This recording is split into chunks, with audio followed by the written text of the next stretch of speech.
Ano ba tingin mo sa akin, bangko? Ang dami kong pera.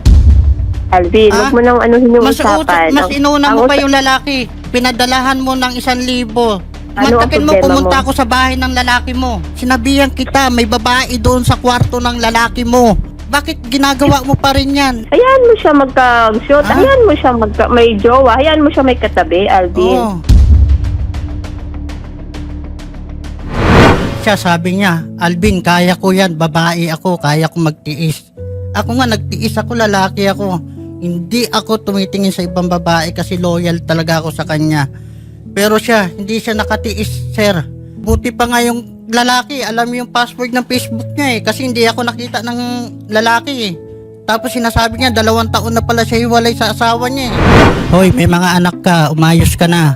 Mag-matured ka na po, please lang. Huwag ka nang... Ako pa yung mag-matured, ikaw mag-matured. Piling dalaga ka. I love you. Goodbye. Okay. Sir, ito pong kinakasama po ninyo, gaano na po kayo katagal? Almost, kasi yung panganay ko, ano po talaga sa una niya yun. Tapos, maging 9 years na po mahigit. Tapos nagkaroon po kayo ng ilang anak po, Sir Alvin? 2 po, isang 6 years old, tsaka 3 years old.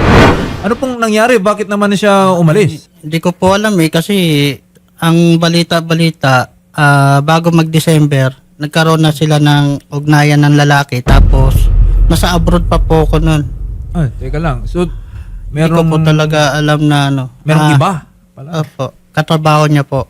OFW po kayo, Sir Opo. Alvin. Saang Opo. bansa po? Saudi po. So, Sir, habang nasa Saudi kayo, alaga po niya yung mga bata. Hindi po. Parang pinaubaya niya na talaga sa mama niya. Tapos ngayon yung mama niya nagrereklamo na ako sa akin na yung anak niya iba na talagang ugali. Halos 2 oras na lang uuwi. Tapos aalis ulit. Tapos may mababalitaan na may nagsasabi sa akin na ayun, may lalaki nga. Angkas-angkas sa motor, ganyan. Hanggang sa nakumpirma ko na ho talaga na Na meron ho talaga. talaga. Tapos nahack ko po yung Facebook niya kagabi. Okay, okay. Doon ko po talaga nabasa lahat ng ano nila. Tapos mantakin nyo, sir. Yung asawa ko, sabi niya sa akin nasa Batangas daw siya. Sabi niya naman sa mama niya nasa Calamba siya. Pero nasa Pacong, Manila lang pala siya. Tapos nangihingi siya sa akin ng 2,000 kasi gusto niya na daw umuwi. Pero ang binigay niyang GCash, doon lang, malapit lang talaga sa bahay ng lalaki. Halos tapat lang talaga, buti na lang, tinawagan ko yung may-ari ng number ng GCash. Pinuntahan ko po talaga. Tapos inabang-abangan ko doon. Ngayon, parang nakatimbre ata sila, hindi niya nakuha yung pera. Ayun, tapos sasabihin pa nila na bata daw ako, habol ng habol sa kanya. Iniisip ko po yung pamilya ko, yung mga anak ko. Wala na ako talaga akong pakialam sa kanya. Gusto ko, umuwi lang siya, alagaan niya yung mga anak niya. Kasi ako naman nagtatrabaho naman ako eh. Lahat naman ng sweldo ko binibigay ko sa kanya eh. Ano pa trabaho niya, sir? Family driver po. Tapos yung inano ko, yung savings ko po na 55,000. Inahanap ko po saan saan po talaga napunta. Sabi niya kasi, Alvin, magpadala ka ng 50,000 kasi may sangla tira dito na bahay. Nagpadala ako 55,000. Sinobrahan ko pa po kasi para sa mga papel-papeles. Yung pala, wala naman po pala. Tapos sabi niya, ibabangko niya. Tapos ngayon, wala, hinahanap ko. Wala talaga, hindi ko na alam kung nasaan na napunta. Tapos pag uwi ko, wala talaga akong pera na iuwi. 1 buwan na sahod ko lang. Ako pa nagbayad ng utang niya na 3,000. Tapos yung kuryente, tubig, ako pa binayaran Okay. ko. So, Sir Alvin, sa madaling sabi po, ang gusto po ninyong mangyari ngayon, bumalik siya para alagaan yung mga anak po ninyo. Opo. Kayo, gusto niyo bang magkabalikan kayo? Ganun po ba? Or sa mga bata na lang talaga? Sa mga bata na lang po. Ma'am Jovelyn, magandang hapon. Ipinagpalit nyo na daw po siya. Tama po ba yon? The first place po, hindi ko po iniwan yung anak ko. Iniwan ko po yun ng maayos na nanay ko po. Buo po yan sila, nagsama po yan silang 3 magkakapatid. At saka hindi po siya, kaya nga po kami lumipat, bagong bahay, kasi ang gugulo po siya. Pinatawag po yan sa barangay, maayos naman yung usapan namin. Hindi siya sumusunod. Gusto ko, alam mo, napaka-immature niya. Wala siyang dignidad. Inilapit na po ninyo si Sir sa barangay. Bakit po? Kasi, sir, nung bagong dating po yan, bigla po siyang nagalit. Pumunta yan sa kwarto, sinakal po ako niyan eh. Sir, totoo po ba? Ano masabi Ano niyo po, doon? niyakap ko lang po talaga siya noon. Tapos po, kaya ko po nagawa yun, niyakap ko lang. Siyempre, ang tagal namin din nagkita. 2 years and 3 months po ako nagtrabaho sa abroad. Tapos yung picture ko sa Facebook niya, na binyag ng mga anak namin, tinanggal niya lahat para ipakita niya sa lalaki niya na 2 taon na daw siya nahiwalay sa asawa niya. Mantakin mo, sir. Every month ako nagpapadala sa kanya. Tapos hindi ko alam, 2 taon na pala ako single. Kasi dinideny niya na ako eh.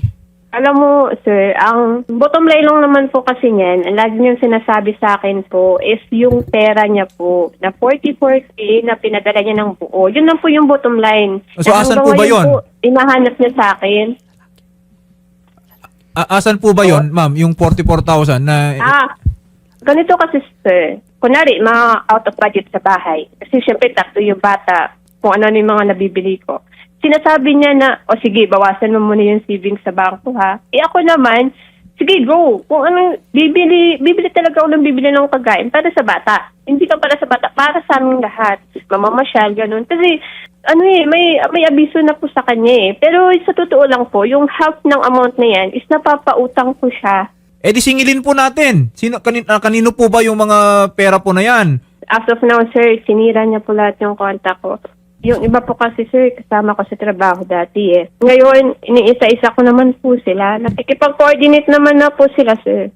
So, ang sinasabi mo, yung utang hindi na mababayaran? Nabubuo ko siya na pautang, pero sila naman hindi buo yung nagbayad. Pero Sir, alam mo ba na as pinautang of now yung po, Wala siyang abiso sa akin. Nagulat nga ako eh. Bakit niya ginalaw? Pero- Savings yun eh. Hindi, Jubilin. Napunta yan sa lalaki mo. Mantakin mo No. kagahapon. May lagnat yung anak mo. Sinabihan kita. Jubilin, kailangan namin ng pera kahit magkano lang. Wala naman akong trabaho. Kakauwi ko lang. Ano ba tingin mo sa akin, bangko? Ang dami kong pera. Alvin, Ah? huwag mo nang anuhin yung Mas usapan. mas inuna Ang mo pa usa- yung lalaki. Pinadalahan mo ng 1,000. Tapos Ay. binigay sa'yo yung 800. Hindi yan totoo, sir, kasi nga, Ito yung 200, ano yun? Ha? bottom line tayo, Alvin. Kung ano yung problema mo, doon tayo, mag-focus tayo Hindi, sa paano problema yung mo lalaki talaga. mo? Ano, Yung lalaki ano mo. ang Mantakin mo, problema pumunta mo? ako sa bahay ng lalaki mo. Umiyak ako sa harapan ng lalaki mo. Nagmakaawa ako, niyakap ko pa yung lalaki mo, hiwalayan ka na. Oo. Pero ikaw lang talaga napakakulit. Sinabihan kita, may babae doon sa kwarto ng lalaki mo. Bakit ginagawa mo pa rin yan? Nagbibigay ka pa rin ng pera sa kanya. Diba napag-usapan na natin yan? Hayaan mo siya magka-shoot, hayaan mo siya may jowa, hayaan mo siya may katabi, Alvin. Oo. Ano bang problema? Mabuhay na niya habang yun. magkatabi sila, tapos Nakita mo- tatabi rin kayo. Oo. Ang dami kong screenshot dito, Jovelyn. Hindi ako maglalakas loob pumunta dito. Hindi ako titingin sa camera. Isasama ko yung mga anak ko. Ibibiyahe ko dito kakalayo-layo para lang Oo. magreklamo dito. Sobrang Ano ba ginawa talaga mo. yung- alam Tapos mo sasabihin kasi mo, yung- manghihingi ka ng 2,000 kasi gusto mo na umuwi. Ayun pala, doon lang din sa tindahan ng malapit lang sa Alam mo, bahay ng lalaki mo. Tuwang-tuwa ka pa. Oh, ayan, may budget ka na. Kunin mo na, ipakuha mo na sa anak mo. alam mo, Ano uuwi ka ba, naman Jubilin? talaga ako eh. Ang alam ko kasi galit na galit niya siya sa pera niya na 44K. Ang alam ko lang po talaga. Pero sir, kung willing naman ako Hindi ka magbayad, marunong bigyan niya mag-alaga lang ng ako anak mo. ng chance. Bigyan niya ako ng time. Bababayaran ko din po yan. Ganto, sir. Magaling lang yan magsalita. Wala sa Hindi, gawa yan. Ganito nga eh. Para lang hindi mo na salita, pwede ba magkasulatan kayong dalawa? Yes sir, ako po mismo magsusulat. Ako po talaga mismo. Kasi once sinabi ko po, inano ko talaga kasi obligasyon ko po yun eh. About naman sa bata. Nag-usap na po kami ng pamilya ko po, nanay ko po. Kasi nga, pinaalam ko naman sa kanilang lahat, magpuhungkong talaga ako. Full ko talaga yan. Hong Kong. Kaya yung nga pagiging ngayon, ina mo, nasa hindi mo agency po ako nagampanan ngayon ng eh. ilang taon. Nagtiis yung mama mo. Araw-araw nagreklamo sa akin. Si tata hindi nag-aalaga ng mga anak niya. Ultimo yung estudyante mo. Kailangan gigising ng 4:30. So, teka lang, Mama ha? mo nag-aasikaso. Ito ha, tatapatin kita. Sir, hindi po kasi kayo kasal. Kung gusto na po niya makipaghiwalay, hindi po namin siya mapipilit. Apa. Okay? Kasi wala pong legal bond, okay, between the two of you. Kaso sir, nakakalungkot lang sir kasi galing ako ng abroad. Uwi pala ako na wala na akong pamilya. Kasi siya sabi niya, Alvin, kaya ko yan, babae ako, kaya ko magtiis. Pero hindi na siya nakapagtiis. Ako nga, nagtiis ako, lalaki ako. Hindi ako tumitingin sa ibang babae kasi loyal talaga ako sa kanya. Pero siya, hindi siya nakatiis, sir. Kaya nakakalungkot talaga, sir, na uuwi ako na wala pala na akong abutang asawa. Mantakin mo, sir, pag uwi ko, lahat ng picture ko na meron siya sa Facebook niya. Buti pa nga yung lalaki, alam yung password ng Facebook niya kasi hindi ako nakita ng lalaki Tapos sinasabi niya 2 taon na pala siya hiwalay sa asawa niya Simula nung nag-abroad siya, ma'am, doon na yung nag-start yung namin, yung kahit na kumusta, hindi niya magagawa sa akin No, as in, nawala na yung feelings ko sa kanya talaga. Wala na. Kaya naganap ka ng iba. Gano'n na yung priority namin. Iba na yung priority niya. Focus na kami sa bata Pero yung between sa amin dalawa is parang na siya, ma'am, yung parang, ako kasi parang wala na. Para sa akin na. Kung wala ka ng feelings kay Sir Alvin, dapat sinabihan mo siya. Hindi Kasi yung nga, sir, ginagamit mo pa yung savings niya. Lumalabas hindi kasi ko parang po- pinagsamantalahan mo siya No po. Gusto kong sabihin. Nagpapahiwatig na ako sa kanya. Eh, Gusto ko di talaga sinabi sabihin. mo na lang, ma'am, wag ka nang nagpahiwatig. Di ba? Tapos pati yung Yun nga. saving, ma'ams, Yes, nagkandagalaw-galaw pa. Di dapat sa anak niyo Oo. nilang yun. Halos About kumakain naman- na lang ako about- ng tinapay, noodles, itlog. Pag nagluluto ako ng noodles, itlog, halos naduduwal na ako. Pero pinipilit ko kasi may utang ako, may obligasyon ako sa amo ko na babayaran yon. Ma'am Jovelyn, ibalik po ninyo. Kailangan ninyong gumawa ng ano ko arrangement with Sir Alvin na maibalik Yes, sir. yung amount na yan. Because Yes, sir, really? because if not, tutulungan namin to magsampa ng kaso sa'yo. Kakasuhan ko po talaga ng estapa yan. Magandang hapon po, Ma'am Joyce.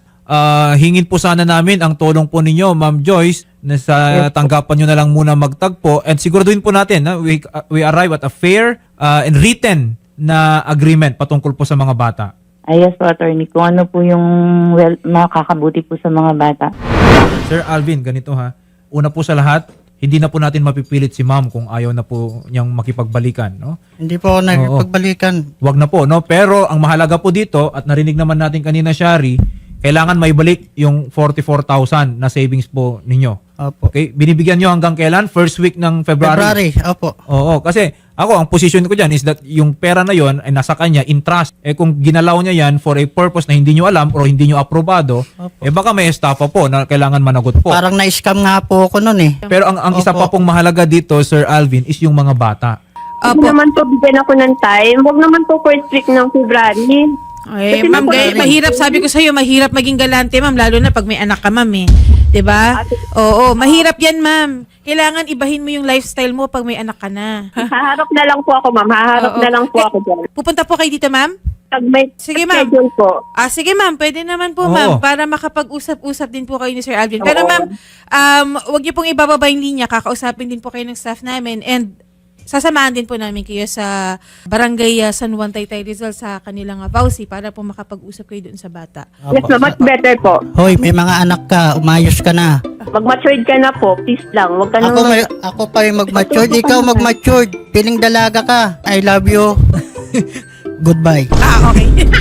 Okay. Sabay walkout si Sir. Okay. Sige, salamat, sir. Magandang hapon po.